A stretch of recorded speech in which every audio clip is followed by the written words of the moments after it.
Okay, so it's been a while since I've been a 4-H educator. However, I remember one of the, I guess I'm gonna do two because it all goes around a 2-liter pop bottle. So there's a book, it's like 100 activities or 101 activities to do with a 2-liter pop bottle.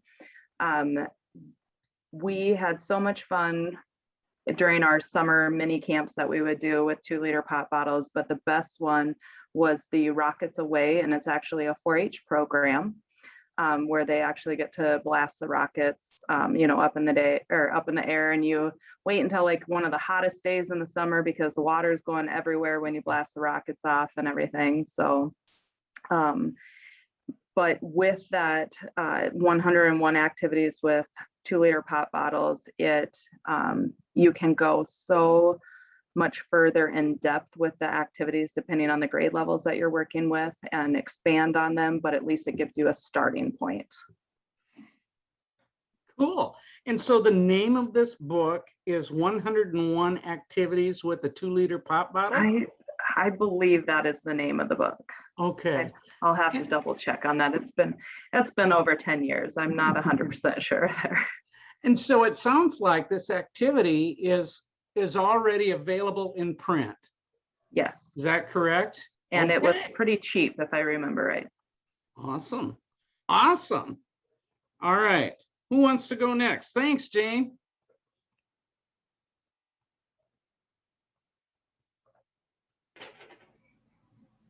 Don't be shy. Christina, yay! What do you got for us? Well, for my program, my kids are big into competitions. And so kind of my go-to right now, and the kids will ask for it, is in our parking lots, we actually have the kids run against each other and do competitions. And so it's a great activity for us to do at the beginning of the day, because by the time we get to snack, they've used all of their energy running against their peers. My ultimate goal is to teach the kids how to hand off the batons and kind of get into some more of that running stuff. Oh, awesome. I have these visions in your parking lot of the kids. And what a great first activity as they come to you, because they are ready to burst. Absolutely. Thank you for sharing that. Who's next? I can share something that I've done recently. Thanks, Kaylee. So with my program, I wanted to expand the portion of like doing science experiments. And so I was looking on Netflix one day, and there's this series called Emily's Wonder Lab. And so Emily is her name, and she basically goes through different lessons on science experiments. So like we've done, we did slime one week. We did, there was some other ones that we did. But she has like 13 videos. And so every Monday we've been watching those videos and then completing those science experiments with the kids. And they absolutely love it. Did it cost you anything? Nope. The series is just on Netflix. So I'm not sure like how long the series will be on there, because sometimes they take things off and then put it back on. Right. But yeah, she has like 13 videos. They're only like 20 minutes long. Okay. And then like we get all the supplies for those science experiments. And then like if we need to do a variation of that experiment, we've kind of changed a few things. But that was one of the things that I thought I'd try, and the kids absolutely love it. They look forward to it like every Monday. Wow. So you've got 13 Mondays already figured out. Yeah. Yeah. That's it's basically just, finding the episode that that's next, and just getting those supplies ready. And so, it's been really nice for us. Yeah. Yeah. It's been good. So Emily's Wonder Lab. Yep. Emily's Wonder Lab. Yep. And she does an absolute amazing job explaining what she's doing. And there's actually kids in her video too who are doing the experiments with her. So she has a set stage and does the experiment with the kids, lets the kids interact in the video. Yeah, I would recommend people looking it up because it's a good educational tool for their kids too. So Awesome. yeah, it's That's a great series. Yeah. This is wow. Already it's like, Melissa, are you taking notes here? Sorry to put you on the spot. Melissa and I go back 40 years, so I can get away with probably kidding with her a little more. Oh, you're muted, Melissa. Yeah, we go back a long ways. So I'm sorry to pick on you. You're fine. You're I fine. couldn't resist though. Great. The point is, these are really cool ideas. This is exactly what I'm talking about. And it's easy and it's free and it's like a layup. Okay, who wants to be next? Can't wait to hear the next one.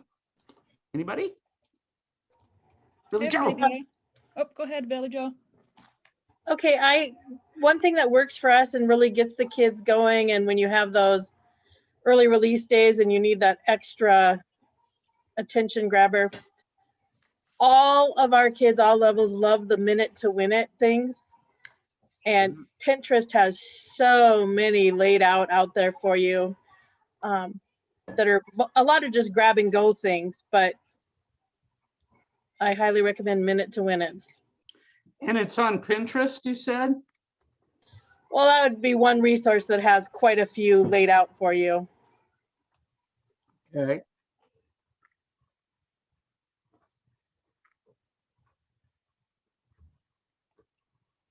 Awesome. Thanks. Anyone else? I can go. Okay, Jessica.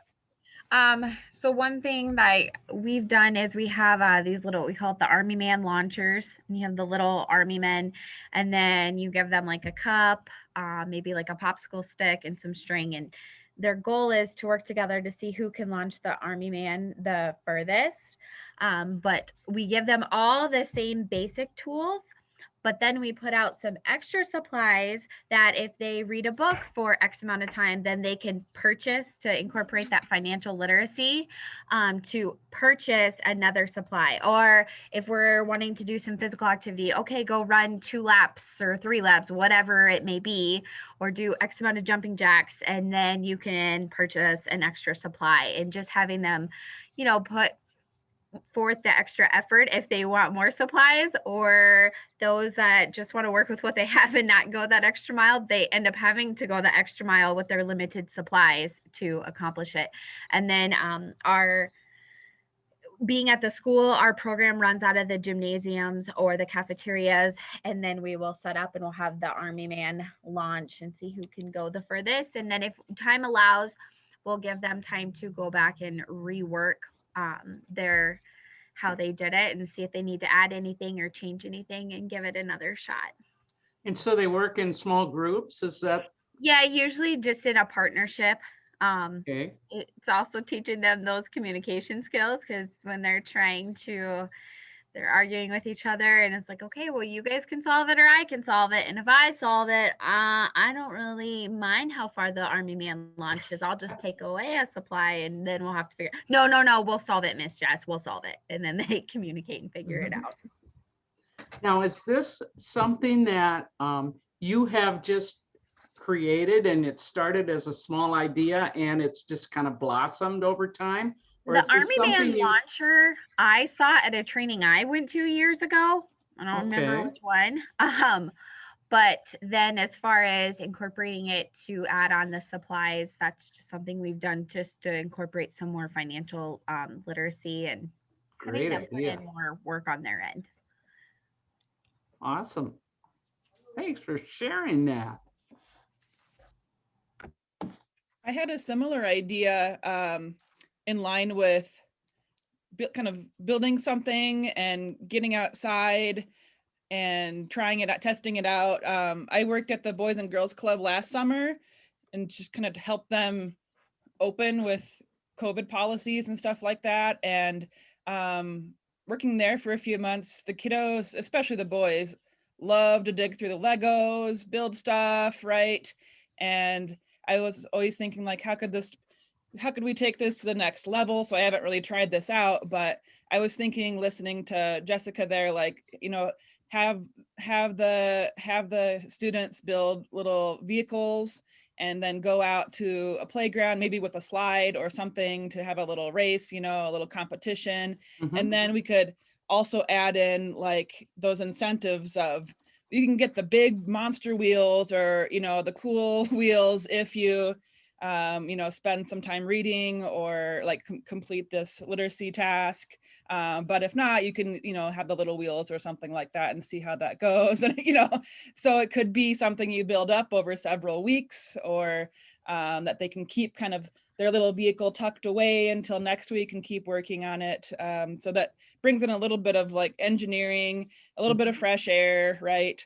Hopefully there's a playground or somewhere, you know, I'm thinking like a slide on a playground where you can race the little buggies down. But again, I like that extra layer of working in, you know, some extra supplies or extra wheels or something extra, action packs or something that can make the little creations even or possibly better, right? So I don't know until you try it. So, but yeah, like launching the army men with a parachute, or running little vehicles or little contraptions. I think kids really are drawn to building and testing, you know, building and testing, experimenting phase, and then, you know, the refining step too. So it could go on for some weeks, right? And thinking of some of these ideas, I have fond memories of some elementary activities I did in Rapid City as a kid. We did the I can't remember what it's called. It's like you build a little bridge out of toothpicks, or a little you know, a little bridge, and you test the weight, you know, and how long it can withstand weight. And so I don't know if that's still done. And then we also did like the egg drop, or you build a nest of some type and drop your egg off. I think it was off the roof. You know, it was just like this big event at school. And those two activities both involve a little bit of engineering, right? And some outdoor time to getting some fresh air, something, testing out your creations, you know, and then hopefully revisiting, what did we learn, you know, what designs work best, not so well, you know, what could we change next time? And hopefully that could be part of the experience too, is, you know, what did we learn, what did we take away from that? So awesome ideas, everybody. I agree. Awesome ideas. And I'm hearing a lot of the kinds of concepts that are used in First Lego League, where you've got the groups of kids who are tasked with creating a robot and making it move from point A to point B, or making that robot complete a task. And so you have to figure out how to program it, and you have to really figure out how to make, you know, what makes it tick, and what can I do to influence how it ticks. And then I'm hearing a lot about refining. You kind of, you stay with it and you assess where you're at, and now let's think about where we go from here. And we're willing to argue it out. If you have an idea and you have an idea, we're respectfully going to come up with what's best for our particular thing that we're working on. Great ideas, guys. Just great. Fantastic. Awesome. Anyone else have another idea they'd like to share? We've got about 8 minutes. One of my favorite go-to activities, we have both elementary and middle school sites, and this typically works out pretty well for me to modify for different age groups. But having the students create their own board game is always really fun, whether it's on just like printer paper, or if you can get those big rolls of paper to like spread out on a table and have kids draw out a board game, and they can make their own rules and you can have groups do it, and it can be a 1-day activity. It could turn into you can turn it into a competition with having students play other board games that have been created. And it's also really fun if you have time to add in a day where students can make their own board game pieces, either from origami or modeling clay, or, you can incorporate so many different activities just into this one. And I always have a lot of fun with it, and the students seem to love it too. That is a cool idea. Very cool.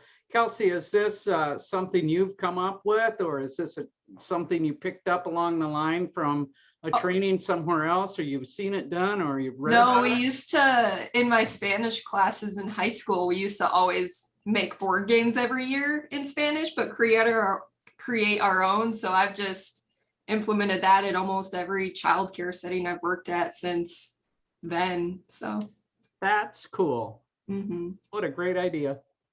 Board games never last very long, so you're always at that heartbreaking decision of whether it's a keep or go. So we just keep a jar for all those pieces that you might use for something else. And then when we do build board games, the kids can come pick what they want. Great. I have a hard We've all time got throwing the anything old- away. We've got the old Monopoly and Sorry games and all those that, they've lived their lifespan, but the little plastic pieces still are like new. Exactly. Hey guys, this has been inspirational for me. It really has.